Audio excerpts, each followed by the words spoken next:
Welcome to the Brothers of Destruction podcast, where we break down all the latest WWE action. From epic rivalries to shocking twists, we've got the full breakdown.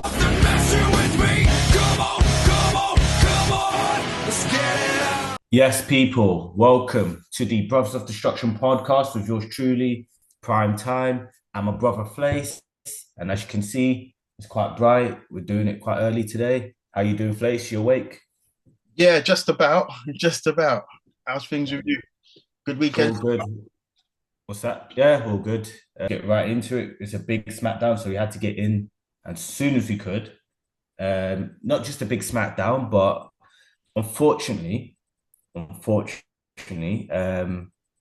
more releases, and yeah, one of them is really shocking. It is really shocking, but we'll get into that as well as SmackDown, along with a debut, pretty big one, and a few brawls in there as well, as we all love from Raw and SmackDown from time to time. Before we get into that, guys, and also a death on SmackDown as well, but we'll get more into that later on. Before we get into it, guys. You might get into that. I'm skipping it. We'll get into that. We'll pay a little tribute to someone who passed away on SmackDown. Before we get into that, guys, we'll always remember to like and subscribe to us on YouTube, follow us on Instagram, and check us out on Spotify as well if you're driving out and about. We do appreciate your support. Keep it up.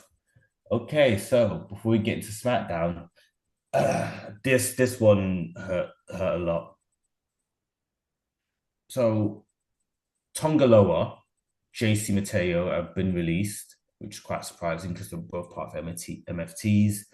They was taken out last week, so they might have been used to a way to write them off. But the one that really hurt is the New Day. So just to clarify, Xavier Woods, Kofi Kingston, according to reports, they was asked to restructure their deal with TKO. They didn't like the terms, they didn't agree with them, and it was decided mutually for New Day to depart from the WWE.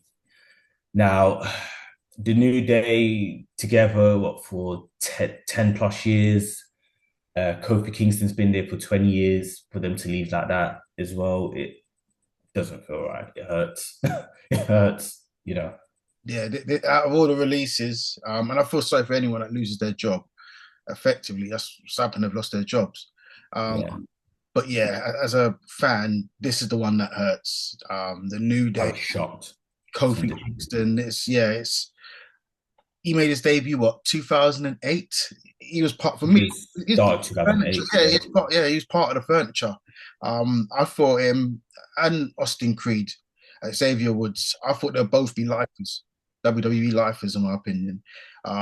It was a shocker, and I must say, I went onto X, saw it come up, and I had to make sure it wasn't a parody account that wasn't putting it out. And yeah, I checked it, and yeah, I couldn't believe it. It was shocking. Well, the interesting thing is the contracts went up. They weren't released according to reports as such, but they got asked to restructure their deals from TKO, and they didn't agree to the terms. They didn't like the terms. So it does beg the question: what were? Obviously, we might not even know what they were at any point, but we'll never know we'll never know what were the actual terms. But I suppose we, guess that they were asked to lower their wages. Lower their wages. I would guess that's what's happened with maybe Roman Reigns, and that's why he's not going to be on Raw in June now. There's the news there. Yeah, breaking news this morning. The Raw dates he was scheduled to appear for in June. That's gone. So he probably said, "Yeah, you can reschedule my payment, but you're going to reschedule my appearances as well."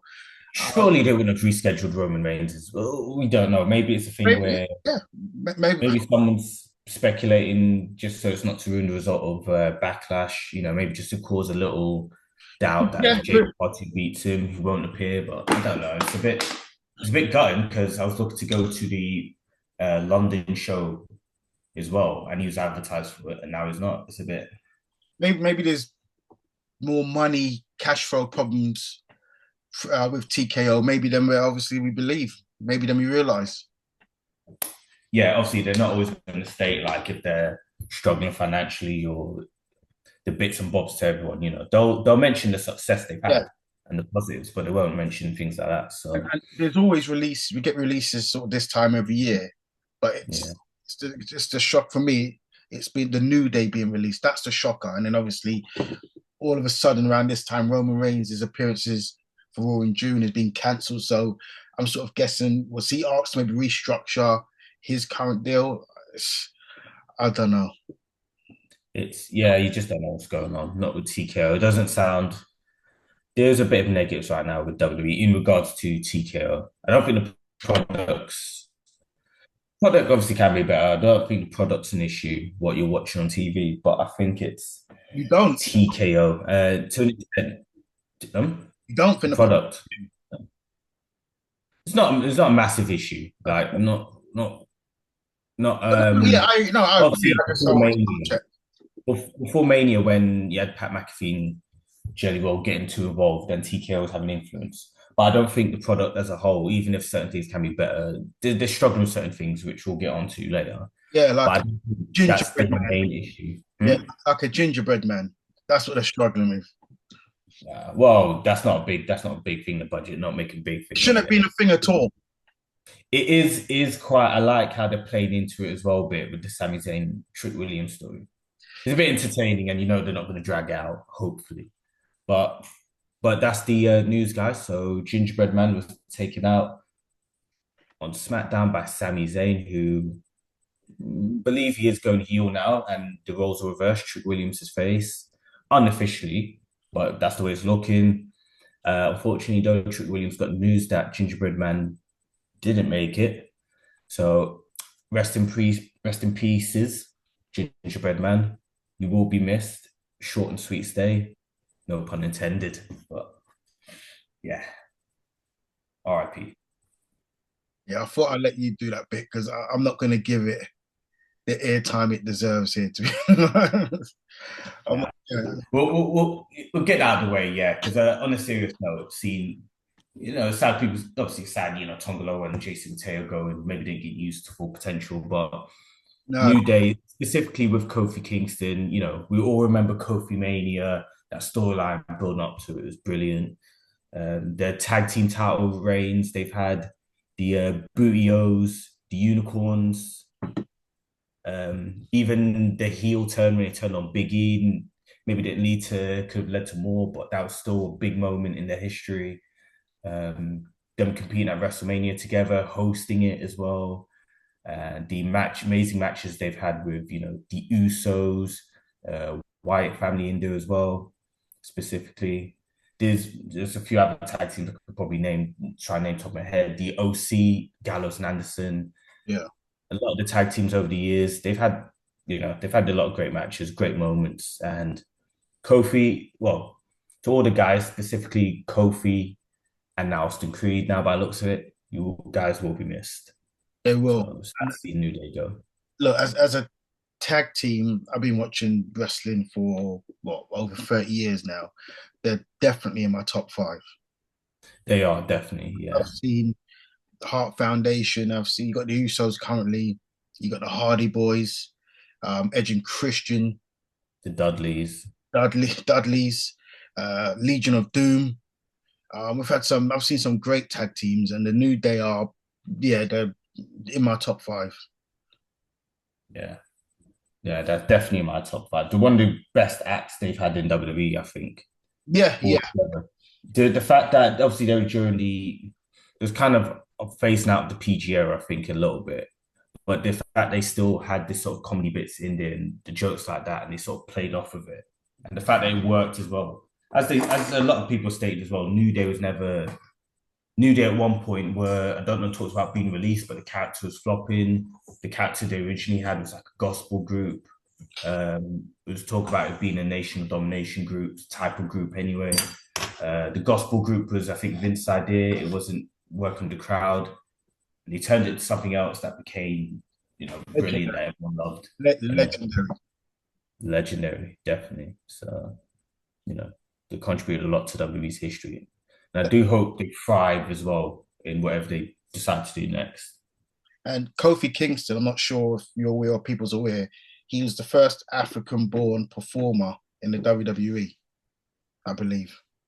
Jesus, it was mad. Doesn't surprise me. I think I did hear something about that. It doesn't surprise me, but Yeah, I even though mean, it shows the impact. he was playing the Jamaican. Yeah, the first, yeah, that they kind of moved away from that as well. And you got Big E, who is of Jamaican descent. You could have got him to do that role, but listen, Yeah. yeah, it's been a pleasure, and I do think actually they'll probably end up in AEW in the next few months. Potentially, yeah, they could end up in a big promote. I think, yeah, they might end up doing that. I can see that.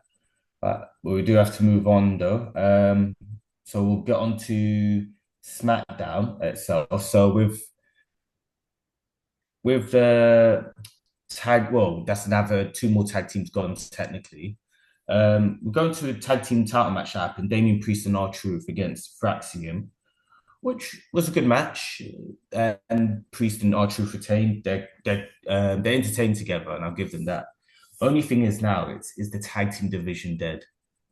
Like a lot of the people being released have been part of tag teams to a point where, or someone's left and they split up a team to a point where you've had Motor City Machine Guns go in. Obviously, New Day's gone now as well. But even the tag teams have got their Fraxium got a tag title opportunity only just now. Berto and Angel, they're not really doing anything much. So it's a tag team division dead on SmackDown, particularly maybe. Raw maybe could build up again, but I don't know. It's just feels like these things go in cycles.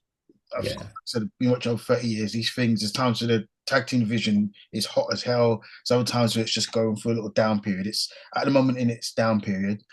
And I think you see that by the fact Damian Priest and they've just gone out of my head. R-Truth. R-Truth.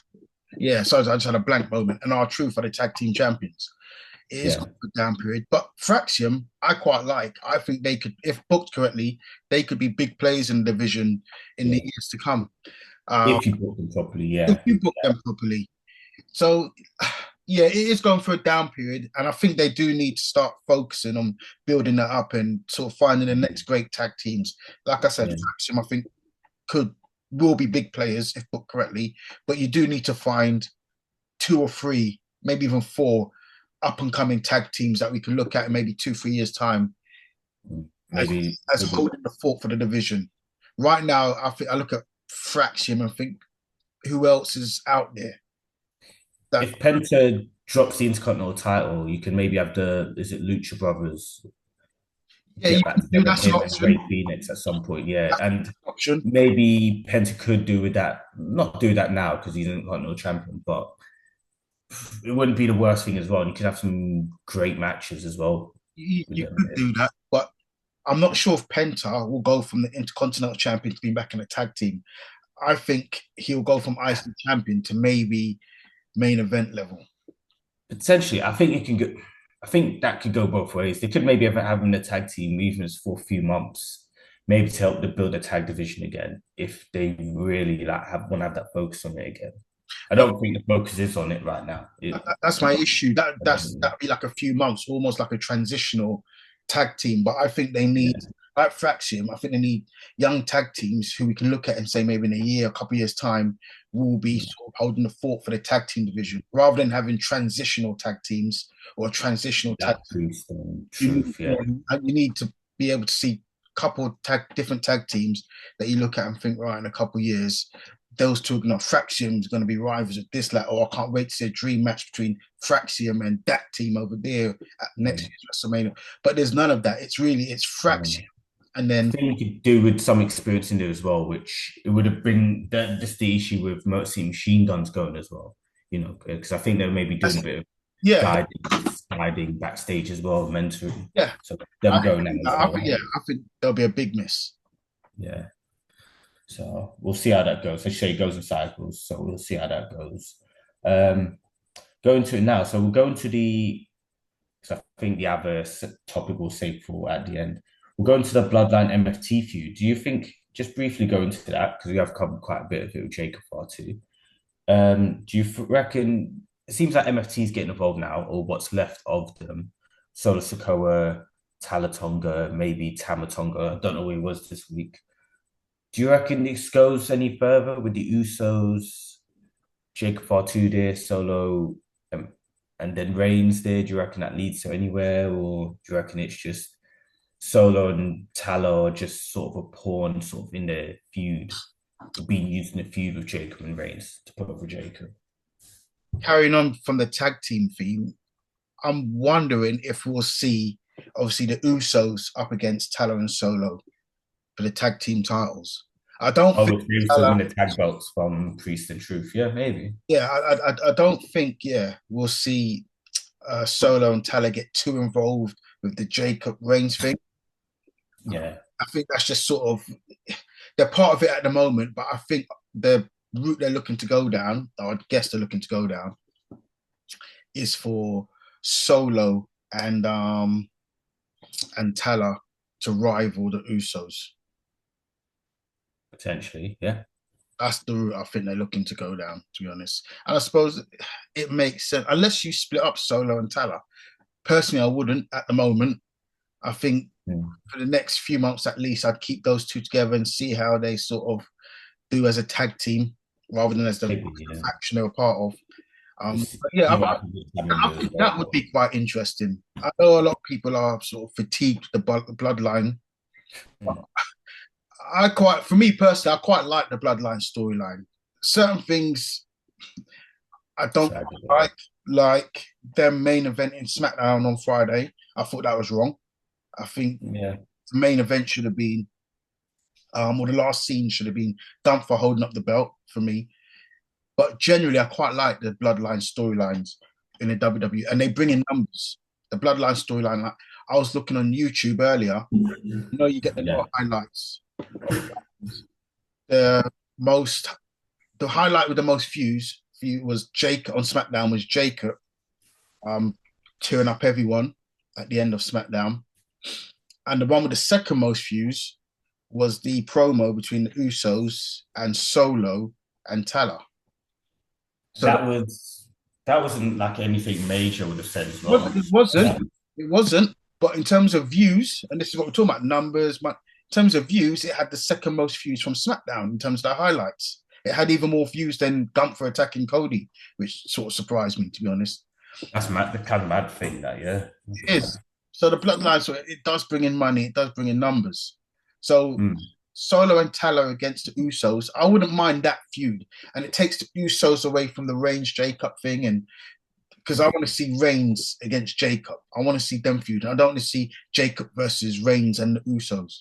Yeah, you don't want to see like loads of other people get involved in it. No, it makes sense, in it. Just straight one-on-one match, which I don't know if it will be a straight one-on-one match with what I'm seeing at the moment, to be fair. Like you could have interference in there, but maybe, you have interference in there, it costs maybe Jacob the match, and then it's kind of protects him as well. So he's not taking a clean loss. Yeah. Which I don't think it's an issue if he takes a clean loss to Reigns, Reigns is arguably GOAT, he's GOAT status. So I don't think it hurts him too much.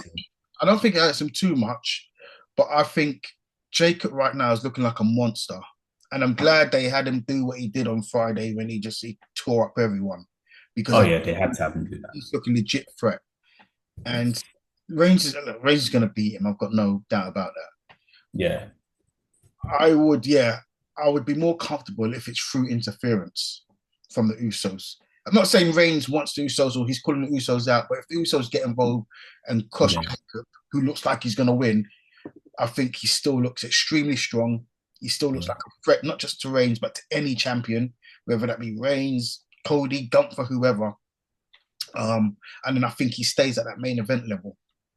Yeah. And the thing is, if Usos end up costing him the match, does it kind of turn them heel? Like if they're coming out to, well, I like to think with them, like they'd think they wouldn't try and cost him the match. Like if Jacob's ready and he's about to beat Reigns, then they're like, oh, okay, maybe he's ready. Maybe he's about to beat Reigns. Like what you could do is, you never know. Maybe Solo comes out, gone.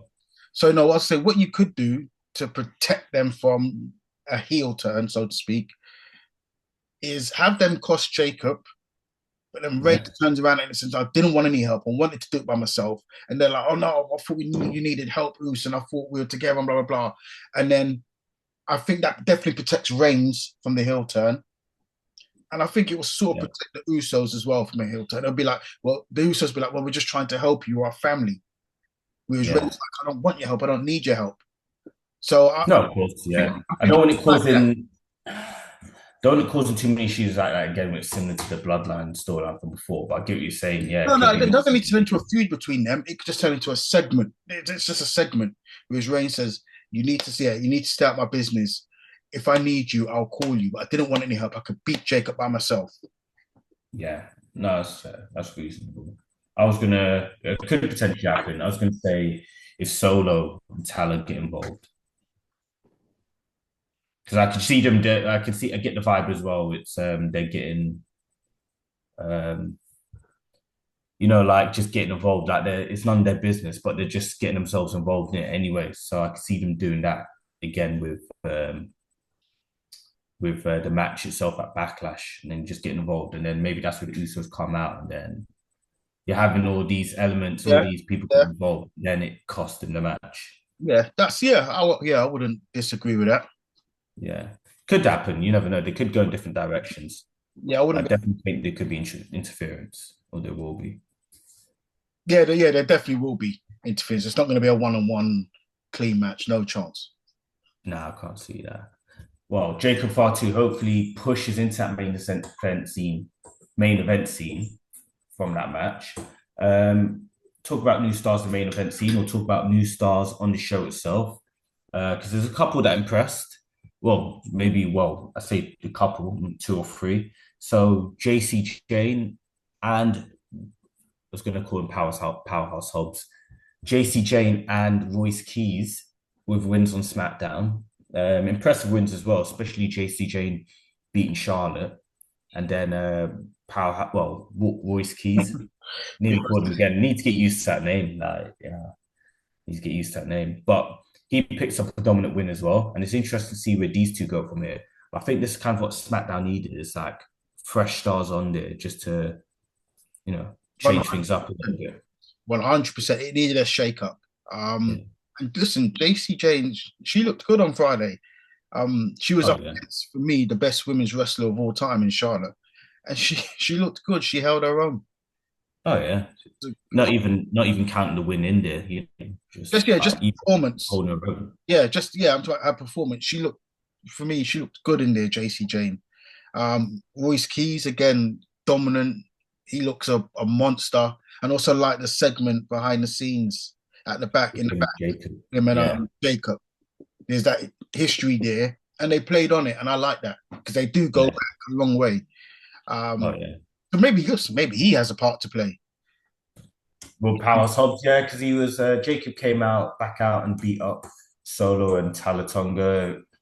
Royce Keys wasn't there, but maybe he ends up having a match with Talatonga and he gets involved after Backlash, maybe.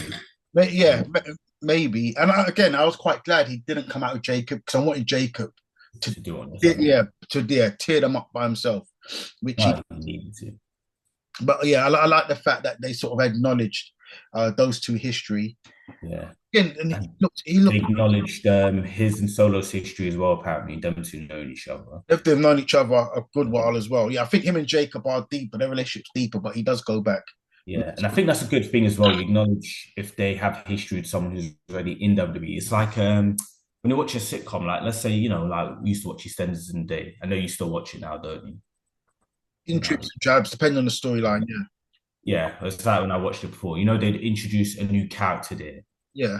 And sometimes people won't know what to make of that character as well, obviously. But if they've got a backstory where it relates to an established character and they've got history there, it makes it more interesting. And it kind of already creates that link. Like, this person's that person. You already got interest in that person. And you're wondering what that's going to bring out of that established character there or what the history is as well, if they're not explained everything, or why they're close or why they don't like each other. It's the same with this. It's kind of similar with this. Like Royce Keys comes in. Not every WWE fan might watch AEW, but they're looking at now watching him, and they're also thinking, okay, he's got links with members of the bloodline. Like, it creates interest. You get invested a bit straight away into him if you're not already. Does and even him, without saying bloodline, just his performances as well, he is getting over. Because again, in wrestling, we like to see, it's like in any combat sport, you like to see big guys beating the crap out of each other. And we're gonna see it at some point. We're gonna see him and Obafemi go at it at some point. Oh yeah, just big Just, meaty slapping meat, as they say. yeah, and you just need to build Royce Keys to again into someone who's a genuine threat for Obafemi. Because we're gonna see that at some point. Imagine again, if Royce Keys is continuing to be booked correctly, we'll see that probably some point in the next year, 15 months. Oh yeah, of course. Yeah, you have to build up to that. Yeah, obviously let it simmer a bit, and then you have that match there. Yeah. That's not for now, but build up Royce Yeah. Keys again until we look at him and think, wow, this guy, he is a genuine threat to Obafemi. Like I said, that's what, like in any sort of, again, any combat field, that's what you want to see. You want to see the biggest, strongest, meanest, baddest guys go at it. And I think especially now, because even things like that might go through cycles as well. At one point, people started really getting invested in this sort of video game style of wrestling, or maybe a bit more the flips and the smaller guys. And now it seems like recently, like maybe last few years, people get more invested in the bigger guys now. As long as obviously they can still wrestle, move around, you know what I mean? So Yeah, listen, generally, I think we all admire the smaller guys who can do the flips and do this and that from the top rope. But generally, when it comes to combat sport, again, like in boxing, it's the heavyweight division that carries boxing. invested in, yeah. Yeah. And I think it's like that in any combat sport. So, yeah. And again, with Royce Keys, he's quite mobile. He can move. Mhm. Similar to Obafemi, he's not a big guy who's stiff and he's just. These guys can move. These guys can wrestle. And Oh yeah, definitely. That's what you want to see as well. Still, yeah, you know. that's what makes these guys interesting. Bron Breakker, he's a big guy. Not huge, he's not Obafemi big, but he's a big guy. He moves around with speed. Exactly. Those guys, for me, someone like him's got the perfect blend of speed and power. Oh, definitely, definitely. So I'm looking forward to seeing Royce Keys' further development on SmackDown as well, especially where you need that fresh blood in there now. So they may be looking towards like the future, with him and Chuck Williams, JCJ, Blake Monroe, who's maybe debuting soon as well as we speak. And another debut that's happened on SmackDown in a big way, interrupting the champion Cody Rhodes, is Ricky Saints. I Yeah, have to tell you, like, I've not watched as much as I probably should have beforehand. I've seen bits and bobs, and I've liked what I've seen. And just seen him debut, and I thought it was quite an impressive debut coming out confronting Cody Rhodes. yeah. I thought he Ricky Saints. Yeah, he was impressive. It was a good debut, and to get to wrestle the champ on your debut, I think, it shows you what they think of him. It shows you what they think of him. It shows you, obviously, they rate him quite highly. My only grievance against it was that it wasn't the main event. It should have been the main event. For me, You know what I mean? especially what happened afterwards, that should have been the main event. But no, listen, he had a strong debut. He put in a good performance against Cody. I thought generally it was a good match. And I think, again, it's what you're saying about SmackDown. I think something like that is needed. SmackDown over the last year or so, the product hasn't been that great. Raw, for me, has been carrying the WWE over the last year or so. I think SmackDown needed this fresh blood. And I think he'll be a big part of SmackDown in the coming future. I can see it being, because not even just in the ring, but I think I'm more impressed with his character and his charisma as well. Bits I've seen already, I'm liking, you know what I mean, from him. I think he could be a big person if they allow him to. Yeah, he's engaging. He's someone that when he comes in a ring, you want to listen to him. If he's wrestling, you want to watch him. Yeah. And the thing is as well, again, it's the thing we mentioned before about the link. So he knows Cody Rhodes. We kind of hinted at it as well on SmackDown, but no show. Again, you already. Yeah, I don't know the connection here. Maybe someone, I don't know. Maybe do you know the connection?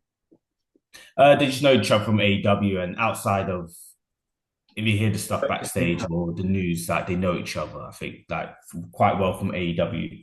So I think they'll make reference of it as well. And already, if you're not watching AEW, you already have that connection sort of with him because like he knows Cody Rhodes from back in the day. And I think he's one of, as they say, I think they said he's one of Cody's boys. If that makes sense, one of Cody's guys. Okay. So again, if you're connected to Cody Rhodes, then you become very interesting. Oh, definitely. So impressive show from him, and this is the thing. What happened after the match now got us talking, and we kind of said something about this, I think, on the last episode before it, because he hadn't appeared on Raw. He said, "What, he goes to SmackDown and goes against champ Cody Rhodes," and lo and behold, Gunther appears on SmackDown and he chokes out Cody Rhodes. Like, wow. Like, we called it. I'm looking forward to this. Called it. Yeah, we did actually. Yeah, we did. But listen, I'm looking forward. Listen, it's going to happen at Backlash. Nothing's been announced, but I think we can guess it's going to happen at Backlash. I'm looking forward to the feud. I think it'll be the pay-per-view after that, or Saturday night's main event. Oh, really? I think they might have done it a bit sooner, but also there's already 5 matches on the card. So just to announce, guys, 2 more matches: Trick Williams versus Sami Zayn for the US title, Dan Housen and a partner of his choosing against The Miz and Kit Wilson. So there's 5 matches on Backlash, and they usually, like to do the 5 matches. Yeah, we'll see. They might add that on late, but I think because they've got 5 matches there. I am looking forward to this feud. I think it helps Cody because fans have been turning against Cody, and I think Gunther's probably the one guy who would get booed over Cody. I think there's certain heels. I think if you attacked Cody, they'd still cheer for the heel. Gunther ain't one of them. Gunther was getting chanting out the building, "You suck, you suck." So I think this does wonders for Cody as your babyface, as your main babyface. And Gunther deserves to be in feuds and matches of this level as well. So I'm looking. It's gonna be 2 of your best in-ring performers. This is probably 2 of the top 3, 4 best in-ring performers currently on your roster. So and then you have that match there. That's already where you're thinking where the main event scene is going to come from now. Main title feud. Got it right there. It's set in stone. Gunther against Cody Rhodes. And I'm excited for it. And I'm also excited for the next episode we're going to do, guys. We're going to review Raw and discuss other topics as well. Remember to like and subscribe to us on YouTube. Follow us on Instagram. And we'll see you guys next episode. Yes. Have a good one, everyone. Thank you for watching the Brothers of Destruction podcast. Remember to subscribe so you don't miss an episode and look out for our question of the week.